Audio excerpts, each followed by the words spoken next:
So ప్రస్తుతం మనం జూబ్లీహిల్స్ నియోజకవర్గం రాజీవ్ నగర్లో అయితే ఉన్నాం. సో ఇక్కడ ఉప ఎన్నిక అయితే జరుగుతుంది. సో ప్రజలు ఏమనుకుంటున్నారు, ఇక్కడ ఓటర్స్ ఏమనుకుంటున్నారు అనేది ఒకసారి తెలుసుకుందాం. నమస్తే అన్న. నమస్తే అన్న. ఏం పేరేనా మీకు? నా పేరు రియాజ్ అన్న. సో ఇప్పుడు జూబ్లీహిల్స్లో ఉప ఎన్నిక జరుగుతుంది. కాంగ్రెస్ నుంచి నవీన్ యాదవ్ ఉన్నారు, బీఆర్ఎస్ నుంచి మాగంటి గోపీనాథ్ ఉన్నారు.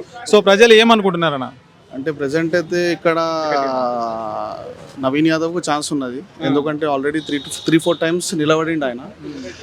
నా ప్రకారం అయితే నవీన్ యాదవ్ గెలుస్తాడు.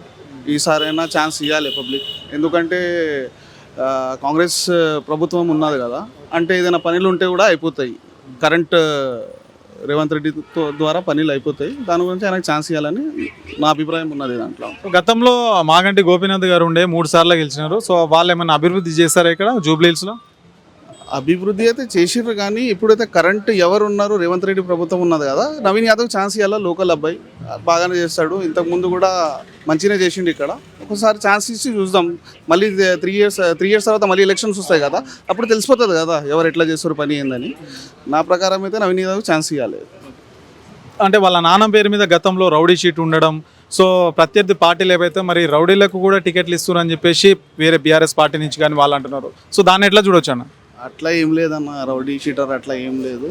కానీ లోకల్ అబ్బాయి బాగా చేస్తాడు. మేమైతే చూసినాం, ఇక్కడ చేస్తాడు, ఆయన పని చేస్తాడు. నా ప్రకారం అయితే ఛాన్స్ ఇవ్వాలి నవీన్ యాదవ్. ఒకసారి చూద్దాం, ఒక 3 ఇయర్స్ తర్వాత ఏమవుతుందేమో తెలియదు. సో ఇక్కడ ప్రధాన సమస్యలు ఏమున్నాయన్న? అసలు డ్రైనేజ్ కావచ్చు, వాటర్ కావచ్చు, ఎట్లాంటి సమస్యలు ఉన్నాయి? సమస్యలు అంటే కొంచెం రోడ్స్ అవి బాగా చేయాలన్నాయి. కొంచెం నీళ్ళు పడితే అక్కడ జూబ్లీహిల్స్ దగ్గర కొంచెం రోడ్ పైన వచ్చేస్తాయి.